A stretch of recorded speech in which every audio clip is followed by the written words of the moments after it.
Welcome back everyone, welcome to civil services study. ये है test number 55 और practice करेंगे इसमें हम वर्ल्ड ज्योग्राफी के प्रश्नों पर।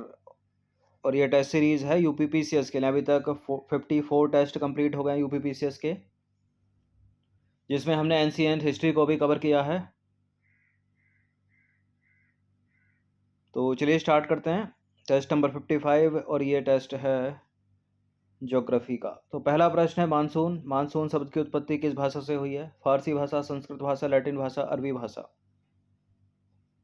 देखिए मानसून जो है एक अरबी भाषा का शब्द है, तो डी है इसका आंसर।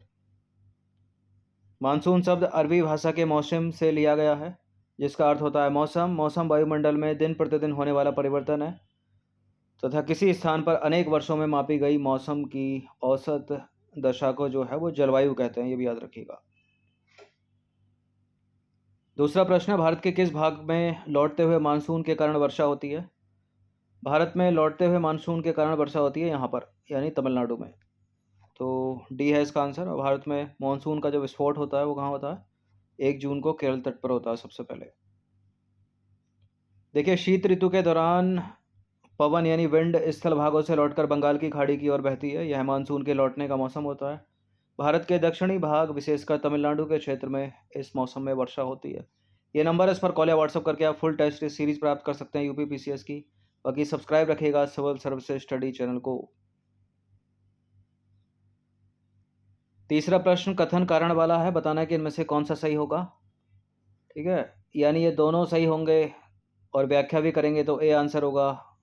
ये दोनों सही होंगे, व्याख्या नहीं करेंगे तो भी आंसर होगा। इनमें से कोई सही गलत होगा तो आंसर सी या डी में से दिया जाएगा। तो पहला कथन है भारत की जलवायु को मानसूनी जलवायु कहा जाता है क्योंकि भारत की स्थिति उष्ण कटिबंध में होने के कारण अधिकतर वर्षा जो है वो मानसूनी पवन से होती है, इसलिए। बिल्कुल, ये कथन कथन भी सही है, कारण भी सही है, और जो कारण है वो कथन की व्याख्या भी करता है। तो इसका आंसर हो जाएगा ऑप्शन नंबर ए। कथन और कारण दोनों सही है, कारण कथन की सही व्याख्या करता है। देखिए भारत की जलवायु को मानसूनी जलवायु कहा जाता है क्योंकि भारत की स्थिति उष्ण कटिबंध में होने के कारण अधिकतर वर्षा जो है वो मानसूनी पवन से होती है। नंबर 4 पर आ जाइए। किसी स्थान की जलवायु के निर्धारण में कौन कौन से कारक महत्वपूर्ण होते हैं? स्थान की स्थिति, ऊंचाई, समुद्र तल से दूरी। बताइए कौन कौन इसमें। किसी स्थान की जलवायु का निर्धारण, ऊंचाई, समुद्र तल से दूरी, स्थान की स्थिति, ये सारे के सारे कारण हो जाएंगे। डी है इसका आंसर, उपरोक्त सभी।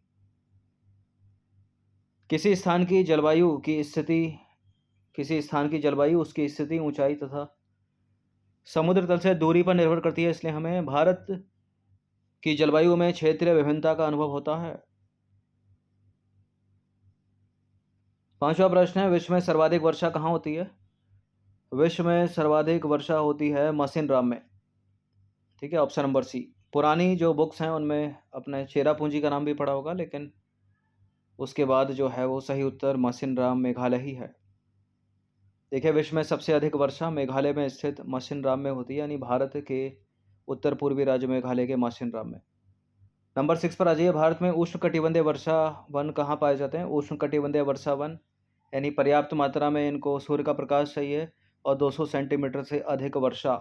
तो भारत में मिलेंगे आपको वेस्टर्न घाट में यानी पश्चिमी घाट में, उत्तर पूर्वी राज्यों में मिलेंगे, अंडमान निकोबार द्वीप समूह में मिलेंगे, हिमालय क्षेत्र, हिमालय पर्वतीय क्षेत्रों में तो हिमालय वनस्पति मिलेगी, उष्ण कटिबंधीय वर्षा वन नहीं। तो 3 को हटा दीजिए, जहाँ जहाँ 3 है वो नहीं होगा।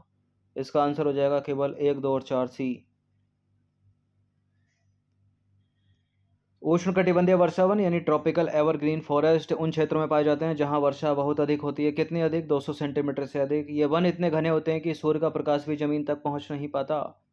ये वन वर्ष के अलग अलग समय में अपनी पत्तियों को गिराते हैं, इसलिए हरे भरे दिखाई देते हैं। ठीक है, सारे एक साथ गिरा देंगे तो पतझड़ वन हो जाएंगे ना फिर ये, इसलिए इनको वन कहा जाता है सदाबहार वन।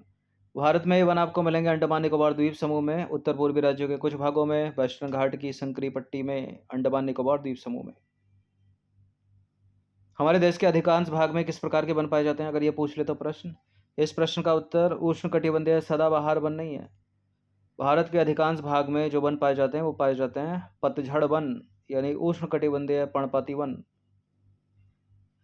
पर्वतीय वन भी नहीं होगा क्योंकि केवल 11 स्टेट ही पहाड़ी स्टेट हैं और मैंग्रोव तो गिने चुने में है।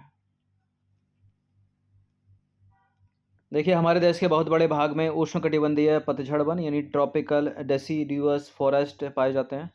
इन वनों को मानसूनी वन भी कहा जाता है। ये कम घने होते हैं और वर्ष के एक निश्चित समय में अपनी पत्तियां गिरा देते हैं।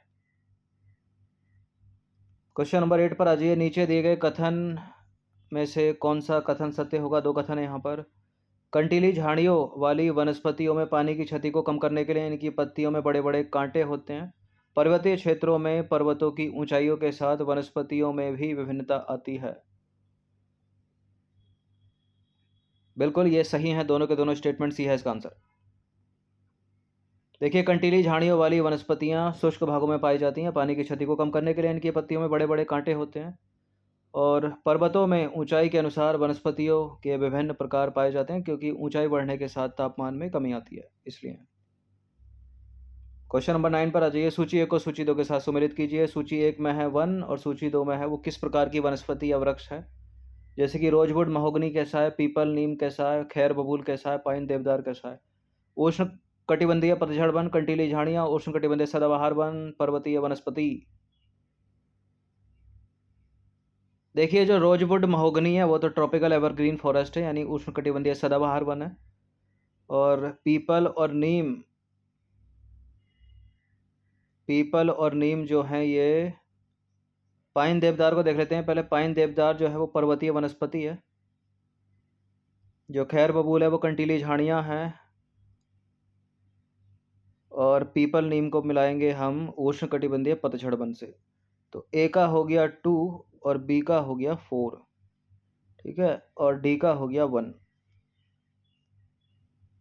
ए का 2, बी का 4 और डी का हो गया 1। तो यहाँ जो उत्तर अपना हो गया वो हो गया ऑप्शन नंबर सी, ठीक है। रोजवुड महोगनी हो गए उष्ण कटिबंधीय सदाबहार वन यानी ट्रॉपिकल एवरग्रीन फॉरेस्ट। पीपल नीम हो गए पतझड़ वन यानी डेसूडियस फॉरेस्ट। खैर बबूल हो गए कंटीली झाड़ियाँ। और पाइन देवदार हो गए पर्वतीय वनस्पति। कंटीली झाड़ियाँ, इसमें कैक्टस भी आ जाएगा। 10वां प्रश्न है वन्य जीव सप्ताह कब मनाया जाता है? सितंबर के पहले हफ्ते में, मार्च के आखिरी सप्ताह में, नवंबर के आखिरी सप्ताह में, या अक्टूबर के पहले सप्ताह में। ये फर्स्ट वीक ऑफ अक्टूबर में मनाया जाता है, तो ए है इसका आंसर। देखिए प्रत्येक वर्ष अक्टूबर के पहले सप्ताह को वन्य जीव सप्ताह के रूप में मनाया जाता है, ताकि वन्य जीवों के निवास को संरक्षित रखने के लिए जागरूकता लाई जा सके। 11वां प्रश्न है भारत में जंगली बकरी कहाँ पाई जाती है? भारत में जंगली बकरी पाई जाती है वहीं पर जहाँ पाया जाता है हिम तेंदुआ, यानी हिमालय क्षेत्रों में। देखिए जंगली बकरी हो गई, हिम तेंदुआ हो गया, यानी स्नो लेपर्ड, भालू हो गया, ये हिमालय क्षेत्रों में पाए जाते हैं। 12वां प्रश्न है भारत में जंगली गधे का प्राकृतिक निवास स्थान कहाँ पर है? गिर के वन में तो शेर हैं, जंगली गधा आपको मिलेगा रन के कच्छ में, कच्छ के रन में, गुजरात में सी। तो भारत में जंगली गधा कच्छ के रन में पाए जाते हैं। 13वां प्रश्न है पृथ्वी के विभिन्न स्थल रूपों जैसे कि पर्वत हो गया, घाटी हो गई, पठार हो गए, मैदानों का निर्माण किन प्रक्रियाओं के परिणाम स्वरूप हुआ है? आंतरिक प्रक्रिया के कारण, बाह्य प्रक्रिया के कारण, आंतरिक एवं बाह्य प्रक्रिया दोनों के कारण, या इनमें से किसी के कारण भी नहीं। पर्वत, घाटी, पठार, मैदान कैसे बने? आंतरिक और बाह्य प्रक्रिया दोनों के कारण, तो सी इसका आंसर हो जाएगा दोनों का, ठीक है, दोनों आ जाएगा ना सी में। देखिए विभिन्न प्रकार के स्थल रूपों का निर्माण दो प्रक्रियाओं से होता है। प्रथम या आंतरिक प्रक्रिया के कारण बहुत से स्थानों पर पृथ्वी की सतह कहीं ऊपर उठ जाती है तो कहीं धंस जाती है। दूसरी या बाह्य प्रक्रिया स्थल के लगातार बनने या टूटने की प्रक्रिया है। नंबर 14 पर अजय नीचे दिए गए कथनों में से कौन सा कथन सत्य है? दो कथन है यहाँ पर। पृथ्वी की सतह के टूटकर घिस जाने को अपर्दन कहते हैं और पृथ्वी की नई सतहों के निर्माण की प्रक्रिया को निक्षेपण कहते हैं। ठीक है, इंटरचेंज कर दें, ऐसे ही ठीक है, ठीक है, सी है इसका आंसर। देखिए पृथ्वी की सतह के टूटकर घिस जाने को अपर्दन कहते हैं, यानी इरोजन।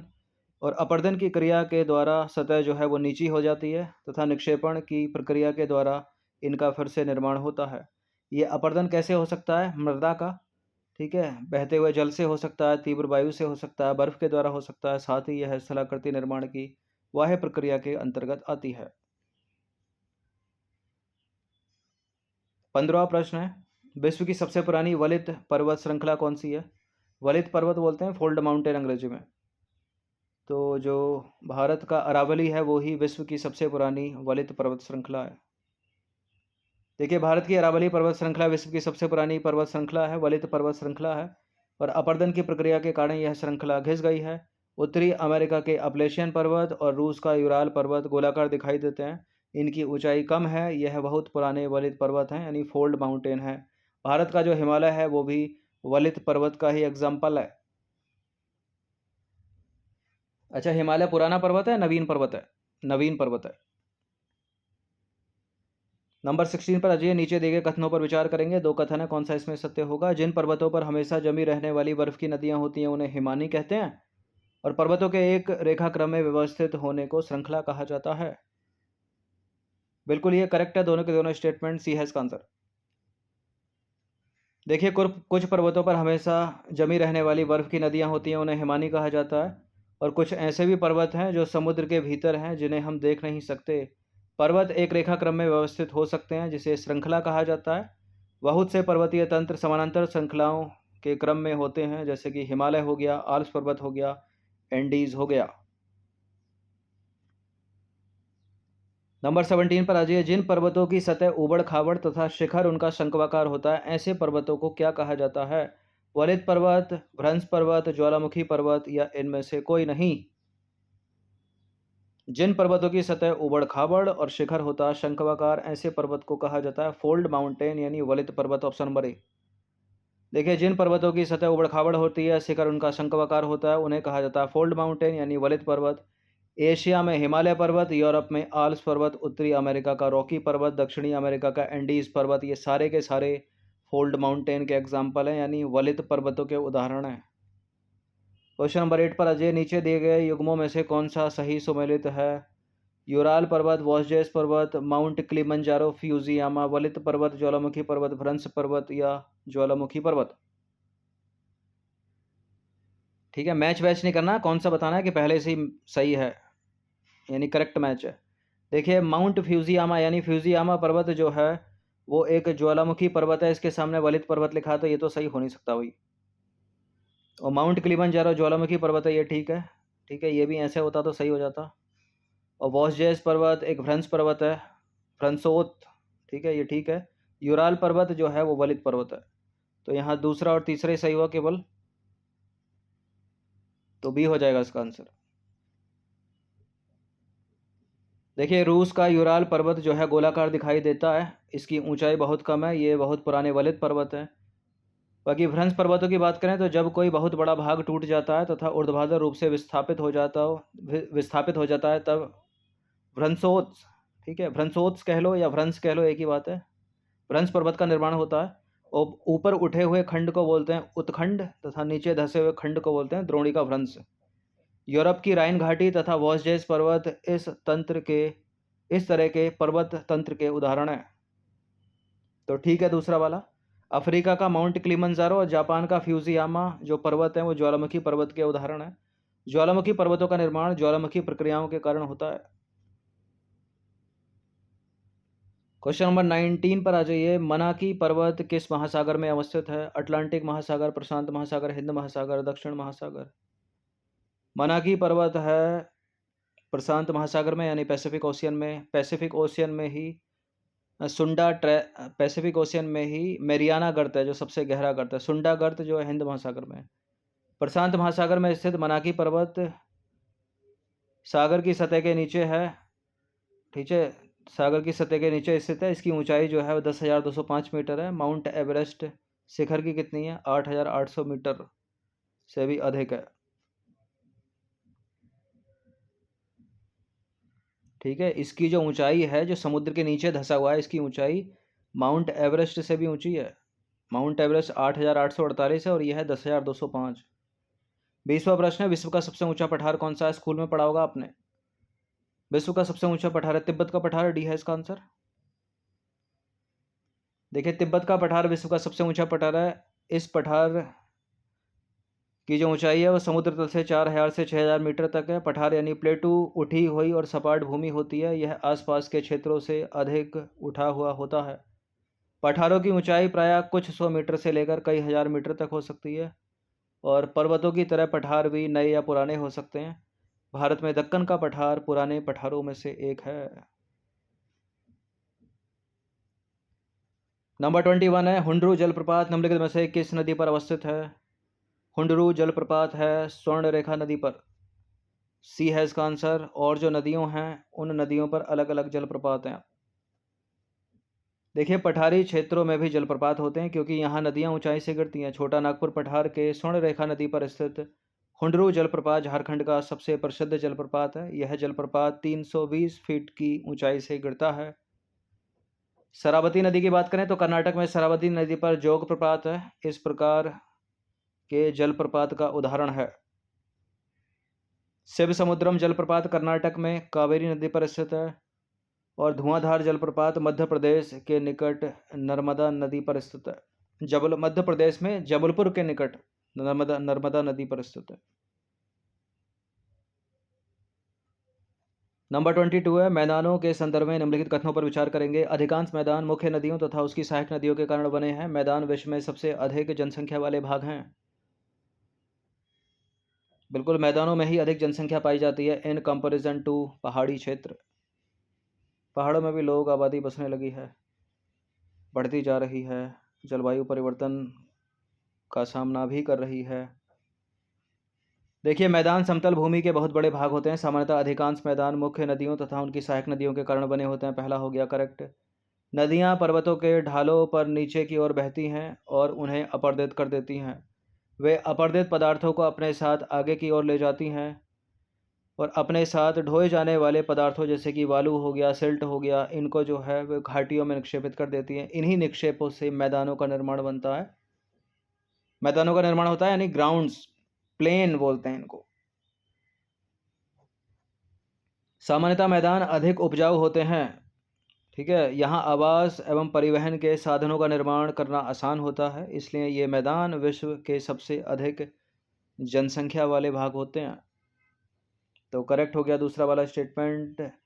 नंबर 23 है, यांगतीसी नदी कहाँ बहती है? यांगतीसी जो कि विश्व की तीसरी सबसे लंबी नदी है, कहाँ बहती है? पहली कौन सी है? नील नदी। कहाँ बहती है? चीन में बहती है। ए है इसका आंसर। देखिए, यांगसिकियांग या यांगटीसी या यांगसी, ये चीन की सबसे लंबी नदी है, जो सीकांग यानी चीन के पहाड़ी क्षेत्र से निकलकर दक्षिण पश्चिम से उत्तर पूर्व दिशा की ओर बहती हुई पूर्वी चीन सागर में गिरती है। इसे चांगजियांग, यांगसी, यांगजी कहते हैं। यह विश्व की तीसरी सबसे लंबी नदी है। पहली नील नदी, दूसरी अमेजन, तीसरी यांगतीसी। तो ये वर्ल्ड ज्योग्राफी के महत्वपूर्ण 23 प्रश्न थे।